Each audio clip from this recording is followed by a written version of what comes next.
Hello, welcome to Arvos Harvo. It's another month. It's been, wow, the year's passing way too fast. It is now the end of August, and I want to talk through the books that I read through in August. There was a lot of new people coming to watch after the Jane Austen video, and I hope that if you're here, thank you for joining. It's very regular here. Once a month, I review about 7 books, one for each of the strange categories that I've self-imposed upon myself this year, and let's just get right into that. Okay, there was no graceful way of doing that. Here's the 7 books this month. I'm going to go in order, and the first one is... Book number 1 is The Woman in White. Now, this is part of the ABCD category. This category is Austen, Bronte, Collins, and Dickens. And I think everyone knows Austen, Bronte, and Dickens. Collins is an author writing around the same time as a Victorian author. He was good friends with Charles Dickens, and he's known for being one of the first mystery authors to become financially successful. He's not as well known, but you can probably find The Woman in White and The Moonstones, who are his 2 most famous novels, in most bookshelves. So if you are someone who goes into Victorian literature, you will come across this man quite easily. He's not as well known for communicating the same themes as other Victorian authors. Instead, he's more of what we would call today a genre author. You'd more likely find his work, if there was, in the Victorian era, a crime or a mystery section, you would probably find them in there. And so The Woman in White is one of his most famous mysteries. It starts very strikingly with a young man named Mr. Hartwright. It's such a weird opening. He saves his friend from drowning, and his friend gets him a job taking care of 2 young women and teaching them art. Young women, the older of the sisters or cousins, it's kind of hard to explain the family relationship. The older one is named Miss Halcombe, Marion Halcombe, and the younger one is Miss Fairley. And so he is teaching them art. He falls in love with Miss Fairley, finds out that Miss Fairley is engaged to be married to a very powerful, very angry man named Sir Percival Glyde. And Miss Halcombe, being the responsible, hot-headed older sister, has the attitude of saying, for the best for Miss Fairley, go away, Mr. Hartwright, and let her marry this person that she doesn't like very much because he's rich and it's Victorian England and money matters a lot because that's going to save your family. So this story then develops from there, where Mr. Hartwright thinks there's something really suspicious going on with Mr. Percival Glyde. What's the deal? Why does he feel so sinister and so off? Why is he constantly surrounded by this very boisterous Italian man named Count Fosco? And so it's a strange story that's told through lots of different perspectives. We have characters writing diary entries, letters to each other. You have to piece together the narrative, and that makes this one of the more conventional mystery stories that you'll get out of the Victorian era. It predates things like Sir Arthur Conan Doyle's Sherlock Holmes. It predates lots of different genre mystery and crime stories, but it does follow that structure very, very exactly. We have a character who's trying to solve a mystery. We see them testing things, looking for clues, piecing things together, and as the reader, you're doing the same thing as the narrator. You're piecing things together, trying to figure out what is the secret behind all of these characters. Why is everyone acting so weird? What is really sinister about the setting? And on paper, it should be very compelling. I say on paper because my actual experience of reading this novel is... I had a lot of trouble just because I don't know. I don't know if it's because the Victorian sentences are very long and I'm just not used to it. I don't know if it's because the pacing... the pacing is good. I think if I was to actually type out event 1 leads to event 2 leads to event 3, it's actually very, very good. I remember the way that all the narrative beats feel so natural, the way they flow into each other, and yet they pull the reader along so closely. Everything feels so nicely aligned. I think in terms of plotting, it's really well done. Maybe just in terms of its paragraphing or its sentencing, it's just not that compelling to me. I found myself falling asleep every now and then just because it's very lengthy, it's very long-winded, and the stakes of the novel are really, well, they are life and death, but they're also about Victorian economics, and so that wasn't the most compelling to me. I think as a mystery story and as a glimpse into Victorian values, it's very interesting, and it's worth a read. I think it's definitely something that you should pick up if you have any interest in the historical period. I do like the way that Victorian values are woven into the crime mystery narrative, and for what it's worth, it's also quite forward-thinking. I feel like the women characters get quite a psychological complexity. Their motivations are really deep, and the novel never really condescends to them. It's not a story about men. Well, it is sort of a story about men protecting women, but from other men, and the women themselves have a really pivotal role in putting everything together. I think it's something that does hold up today, although you do need quite a bit of patience in the way that you pass through the sentences to enjoy it. So I personally would give it a 3 out of 5. It was not my favorite of my reads this month. I can see the historical significance behind it, but I think with works like Bronte's and the Austens and the Dickens, they endure because of their thematic depth, in addition to, well, if anything, in spite of their pacing. And this one endures because of its pacing, but at the end of the day, it's a mystery story with a lot of contrivances, and that genre moves forward so much faster than literary. So yeah, it is what it is. Book number 2, this was very quick. This is Less by Andrew Sean Greer. Won the Pulitzer Prize in 2018. This is my aesthetic cover for the month. So this year I'm trying to read books that catch my eye based on just the cover. And this cover was everywhere in 2018. This cover is so well known. You walk into a bookstore, I think the strikingness of the blue and also the body language of the man falling is so recognizable. And I had no idea what this book's about. I didn't know what genre it was, what style it was, what kind of emotion it was. I did not know, but you walk into a bookstore, you've seen this before, you recognize this. So this is a kind of fictional life story. It's also one of the types of literary novels that I personally detest, which is a book about books, or a book about authors, right? It's about a 50-year-old man named Arthur Less. He's an author, but he's kind of like a B-rate author. He's an author that gets invited to events, but he's never really the main figure of his own life. And he's recounting his own life story, his various relationships to other individuals, and the kinds of regrets that he's had at every pace. He's the kind of man to whom small misfortunes happen frequently. And I say that very specific line because that's a line that's been applied to me in the past. A man to whom very small misfortunes happen frequently. The inciting incident of this novel is that he finds out that an ex-partner of his is getting married, and this was a relationship that to him was a very passionate thing, but he was, I think, in his 30s, he was quite old, and his partner was about 10 years younger than him. And so for that relationship, the younger person realized, hey, that's not really a long sustainable thing. And so Arthur, for the majority of this novel, is alone, but reflecting on who he is and where his life is now that his partner is getting married. So what he decides to do is go on this big world tour. He thinks about every single writing opportunity that he might have, every residency, every speaking gig, every competition, and he just says yes to it all. He goes to lots of different countries. He goes to Italy, he goes to Morocco, he goes to France, he goes all the way around the world, and in each situation, he finds himself going back and reflecting on his past life choices and also what kind of person that says he is. It's a novel that has a huge amount of compassion for this man, even as it represents him just making extremely dumb decisions. It's almost Seinfeldian in the way that he just does the worst possible social faux pas in every single given situation.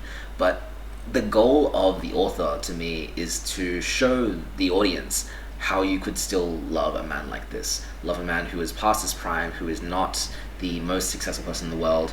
And it uses humor, and it uses just interesting characterization to get that across.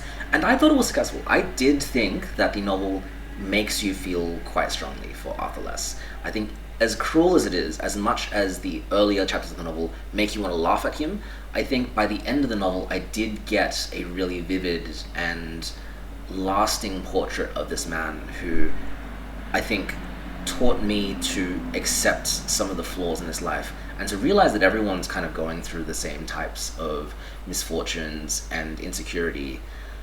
It's a bit overbearing at the start, I will say. It doesn't feel fun to read. It often is marketed as a comedy. There are some chuckle-worthy moments, but it's not extremely funny.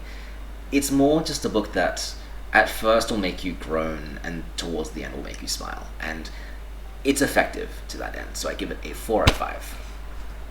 Book number 3, this is On Premise. So On Premise is any book that is fun to describe to someone based on just its premise alone. This one is How to Be Both by Ali Smith, and the premise of this book is that there are two halves. One half is set in the 1960s-ish, one of the 1980s. It's about a young girl whose mother passes away, and because of the grief that she feels, the teenager's life is kind of fractaled. Their understanding of time shifts to the point where they consider what their life means before and after the passing of their mother. So it's meant to be quite a sad story, but there is also lots of beautiful moments arising from that. It takes that strong emotional core and then it links it to all these little vignettes of a young girl's life that is just very beautiful, very elegantly written. And that section is very, very good. I enjoyed it quite a lot. But there's another section of the book. So this is a book in two parts. One, I don't know if they have deliberate names.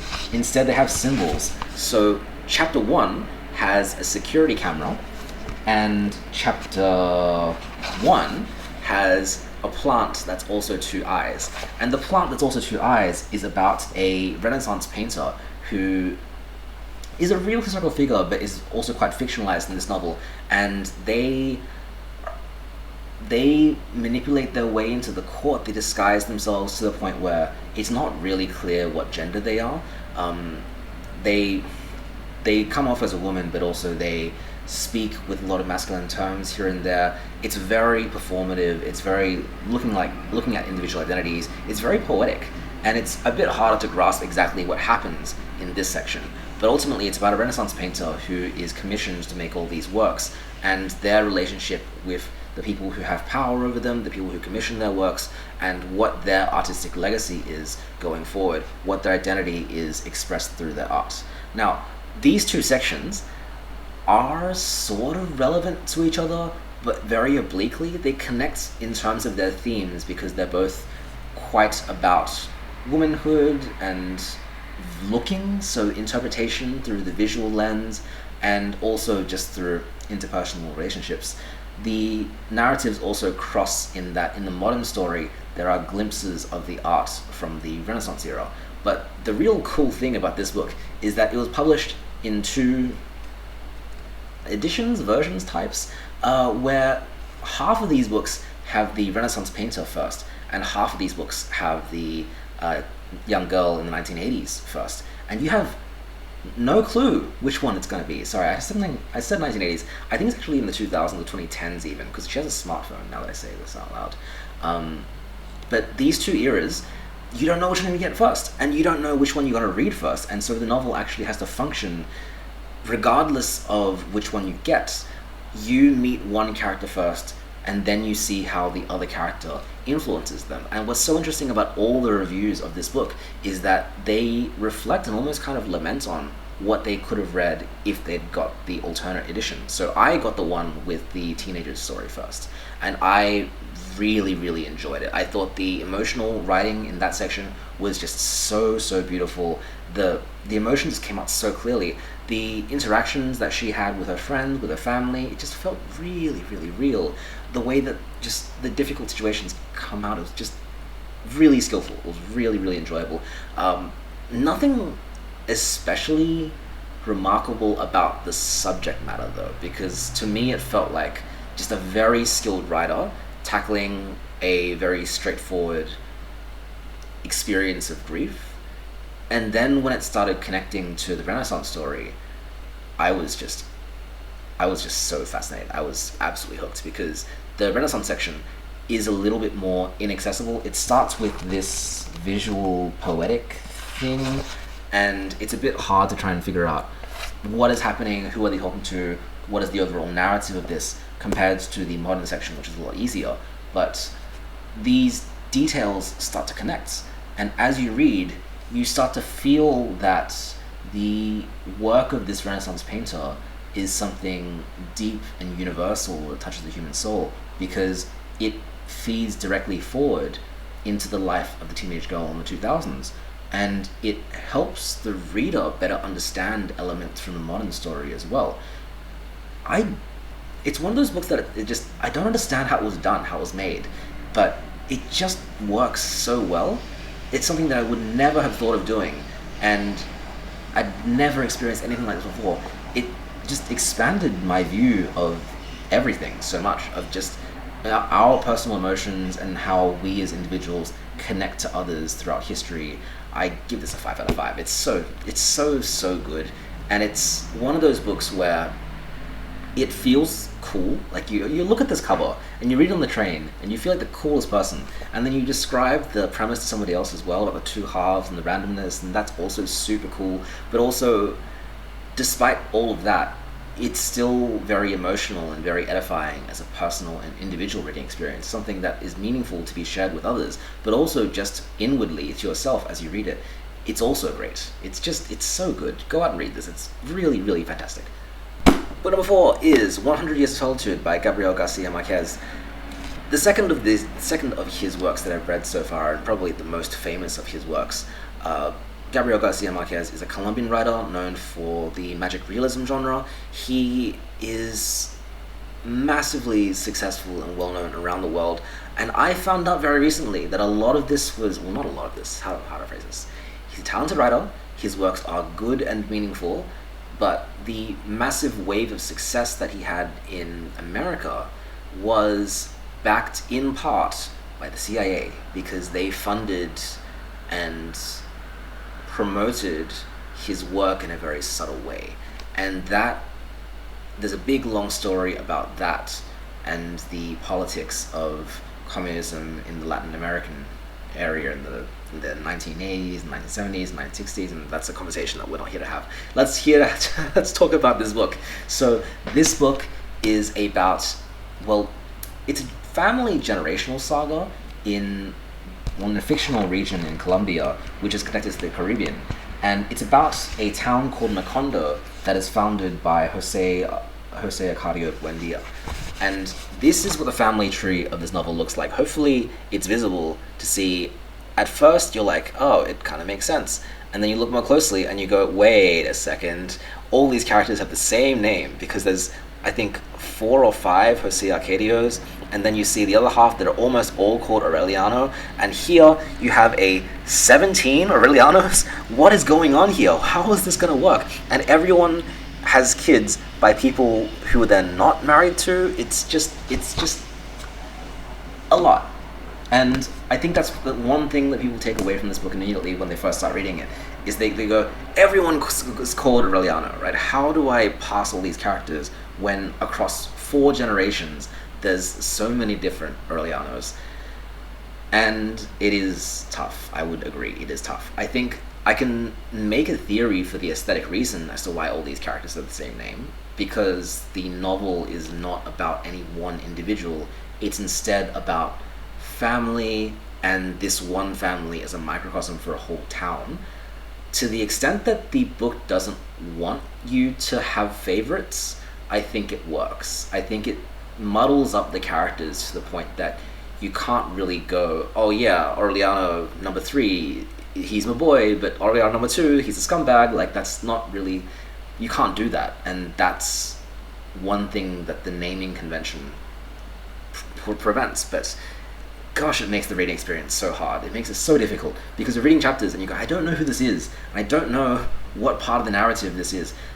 It's a book where time is mostly linear, and you're going from the founding of this town, Macondo, to the introduction of various technologies. So it's seen as a fairly secluded place. There are Romani people who come in and bring in technology from the outside world and communication with the outside world, and it is interwoven with various real historical conflicts like labor strikes and like wars. Characters do go off and participate in them, but they come back to Macondo because that's really the grounding of this novel. We never really leave this town, and we follow the characters who decide to stick around in this town. It's really tough. It's really difficult. I wanted to love it because so many people do love it, but it asks a lot from you. It feels almost like work sometimes to figure out all the little threads and all the characters and how they relate to each other. Every sentence and every paragraph that you read, you do need to think more strenuously to go, well, what does it really mean? What are they trying to say? What's happening here? It's not a straightforward narrative. Instead, it's part historical record and part myth. So, as a magic realism author, what I found really interesting, actually, so magic realism is one of the great undefined genres of the world, right? It's fantasy, but not fantasy, is that. And every author who's known for magic realism has a different way of doing it. So Gabriel Garcia Marquez is different from Julio Cortázar, who is different from Salman Rushdie, who's different from Milan Kundera, right? Everybody who's known for writing magic realism has their own little style and flavor. And Gabriel Garcia Marquez's flavor, I'm saying very presumptuously, because I've only read two of his novels. I've read Love in the Time of Cholera, which is also not very magical, and I've read this, which is super magical. What I feel like his style is that he writes almost in a historical, anthropological style, using third-person omniscient voice, where the magical elements are basically facts. And so the reader needs to acknowledge that these magical things are really happening, but the fantasy of it is where the whimsy comes from. So we have characters who are living for much, much longer than they should. We have really unusual coincidences, happenstances, things that feel like they should be symbols, but you're not really sure what they symbolize. It's difficult to pass, but it also means that there are moments of just extreme, unexpected beauty. I just was, every now and then, knocked off my feet, completely surprised by something that I did not think could happen because specifically of the magic realism genre. It's one where anything is possible. And when things do happen, and when things arise out of really emotional moments, it sings. This book is very beautiful. The only issue is that it also doesn't feel like a book about these beautiful moments. It's not a book designed to make you marvel in beautiful moments. Instead, it uses those beautiful moments to tell ultimately what is a very tragic story about the rise and fall of this town. We have characters, so the Buendia side of the family and the Aureliano side of the family, they all have their own problems and flaws and personality shortcomings. There is uncomfortably like a lot of incest, like a lot of incest, not just incidentally here and there characters have an incestuous relationship, like there's a lot of incest. And that makes it harder for me to sympathize with some of these characters, because so much of the tragedy comes from knowing transgression of what I guess people would nowadays consider to be correct. And so the judgment that the narrative imposes on these characters feels at times justified. How do I phrase it? It's not a book where I really root for anyone. It's not a book where I'm totally backing anybody. But it's also not a book where I'm strongly detesting or hating anybody. It's a book where I look at situations and I kind of go, that's something that happened. And if I can pass exactly what is happening and why it's happening, then it can be quite meaningful for me to postulate and speculate on what wider significance does it say, what is this really saying about, and it is interested in a lot of really high-minded topics, don't get me wrong. It's interested in families and relationships and towns and societies and religion and economics and war and conflict, and just, it's massive. It's about so many things. It's just, I don't know, it's a lot. It's a real lot. I give it a 4 out of 5 because even now that I say all of these things, I'm reminded of just how rich and deep and varied this book is. There's something of everything in here. It's huge and it's expansive. It is quite long, but all the characters and all the situations, they last and they're lingering, and they're quite memorable because of just how unique they are from the fantasy elements, but also just from how extreme and dramatic they tend to be. It's a difficult read, and it's perhaps one that works best in an academic context. I think that if you study this at a university, you might enjoy it a whole lot more than if you were to read it for fun. I don't think there's a lot of fun to be had here, but I do think there's a lot to be thought about. So that's it, a 4 out of 5. Okay, we're going to do the next few a bit more quickly. This is my Slowpoke of August 2023. Slowpoke is any book that makes me think, wow, how haven't I not read this yet? How have I not read Alice in Wonderland yet? I don't know, but also, I don't remember that much of this book having read it. It's so weird because I think Alice in Wonderland is such a saturated narrative in culture and media. I think without even reading this book, I knew so many things that would happen in it. I knew a whole eat me, drink me, grow big, get small, card soldiers, Queen of Hearts, off of her head, Cheshire Cat, Rabbit, I'm very late, Jabberwocky, the Caucus race, like all the situations that happen in this book I kind of knew they were going to happen, and I didn't know how they would be sequenced together, which didn't help that they're not really sequenced together. A bunch of things will happen, and then Alice will go to the next place, and a bunch of things will happen. It's not really a book with cause and effect so much as it is just a bunch of crap that happens to Alice. Imagine if that was the title of this book. No, not Alice in Wonderland, not Through the Looking Glass, just a bunch of crap that happens to Alice. And for what it's worth, it's really fun crap, and it's really interesting nonsense, and the imagination that happens here is really meaningful. I think the whimsy that occurs is so funny and so delightful that if you're a kid, you would have a lot to get out of this. But it reminds me a lot of other Victorian era children's literature. I'm thinking of The Wind in the Willows, and I'm thinking of the Enid Blyton Magic Faraway Tree. I know neither of those are Victorian, but what I'm trying to say is they're not point A to point B stories. They're not like The Hobbit. They are point A to C to X to Q to D to F to Z kind of situations, right? They're stories where things happen for a bit, and then characters get bored, so they move somewhere else, and some more things happen. You're never really backing a character on a journey, although that this is a book about a journey, but you're never really following that journey. You're just kind of there to see what's going to happen and what's going to happen next. And that can be fun. That can also be somewhat tedious because, and this is me being an unfun adult, I'm looking at it going, well, how do you follow that, right? How does that follow? How does X lead into Y? How does A go to B? I want structure. I didn't get any structure. Give this a 3 out of 5.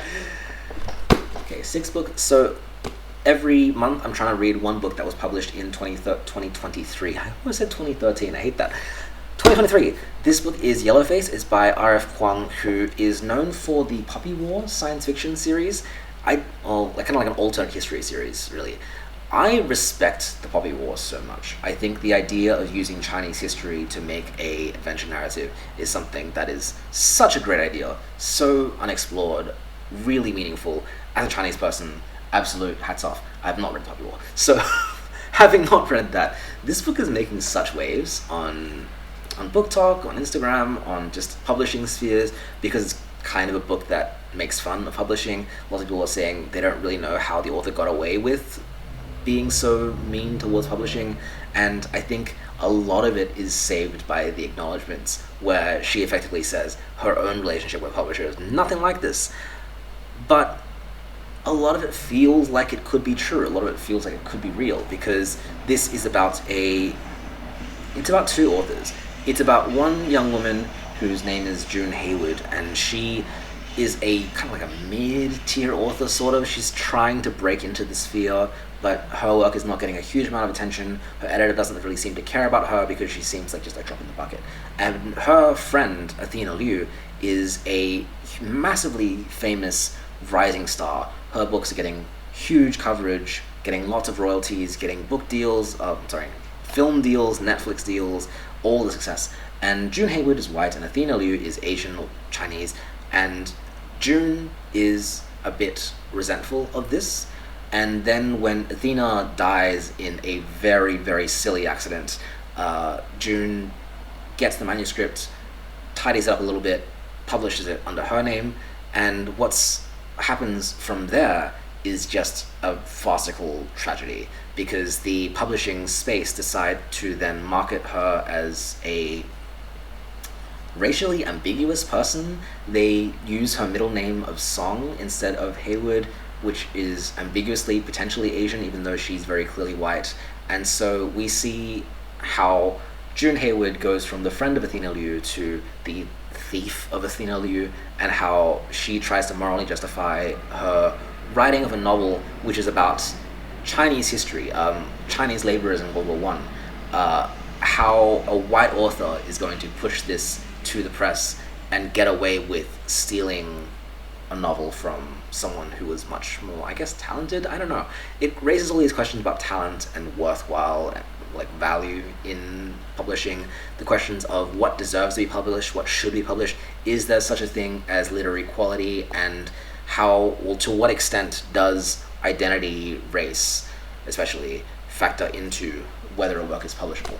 And so, as someone who is aware of this, as someone who is look, it's all the same color. As someone who is Chinese, and as someone who is closely watching various Asian authors and their careers within the publishing space, this book makes me so angry. It makes me very, very angry. I was messaging my friends also in the publishing space going, I don't think I've ever had a book make me this angry.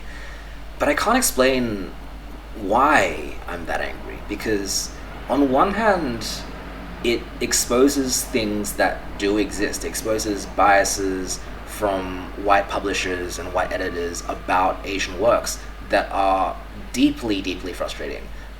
Things like the fact that there can only really be a limited amount of Asian authors that are successful, and Asian authors must write about Asian stories. There's questions about authenticity, about cultural bias, about who deserves to tell certain stories or who has the right to do so, how much research is necessary for things to be accurate. A lot of these are things that I've discussed in real life in the past, and I've grown tired of discussing, because I think these are questions that Asian people are made to answer all the time, and they're questions which don't need to be asked, because if Asian authors could write about things that weren't pivotal to Asian history, then who cares, right? If an Asian person wants to write The Hobbit, I don't know why I'm using The Hobbit in this example so much today. If an Asian person wants to write The Hobbit, who cares, right? Don't ask them about how their upbringing in the old country affects their Asian hobbits. You see, I'm already getting mad. I'm already so mad. And this book doesn't provide any solutions. It's just a book that opens up a sore and pokes at it until you can't bear it anymore. It has a character who is a protagonist who I feel like you're meant to hate, because the author has created a representation of all the criticisms that she's received as an Asian author.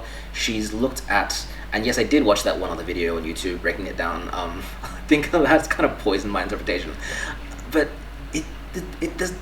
there's no hope here. There's no redemption here. There's no complexity or nuance here. It's a book that makes you want to yell at people because the narrator is a bad person. Athena Liu is also a bad person. Everybody's a bad person. And the publishing space enables bad people. And all of this unfolds in this thriller, dark thing. It's not even a really literary work.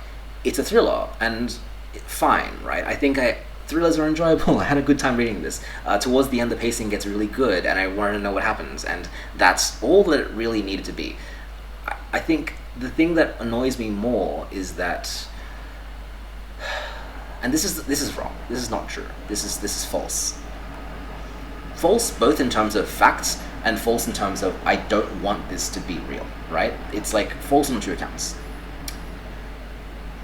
There is a limited amount of works by Asian authors that get discussed in the public space, and when it is a work by an Asian author, I feel like they have to represent, and they are indicative of what the Asians are interested in.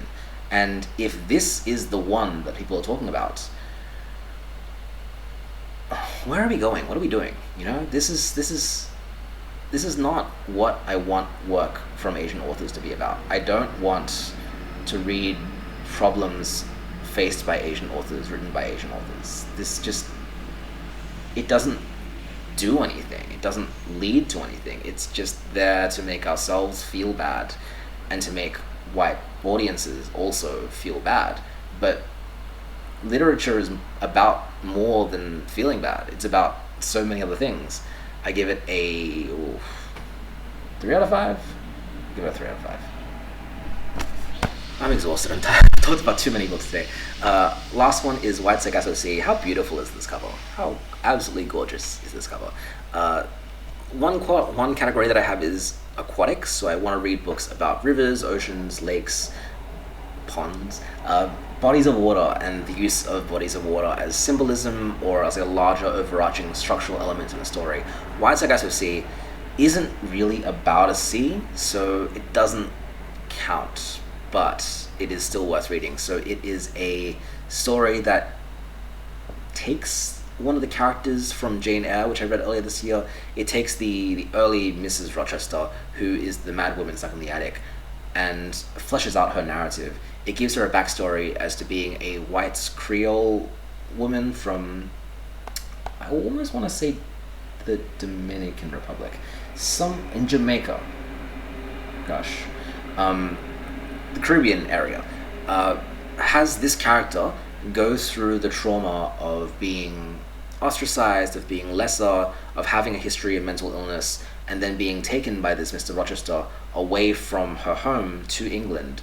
And it looks at the psychological damage that something like this can cause, and it gives a empathetic justification for a character who in Jane Eyre is kind of a villain. Like, I do get that Charlotte Bronte wasn't that negative towards Mrs. Rochester, but she uses Mrs. Rochester as a plot device to show Mr. Rochester and just go, how much strife did he have to go through?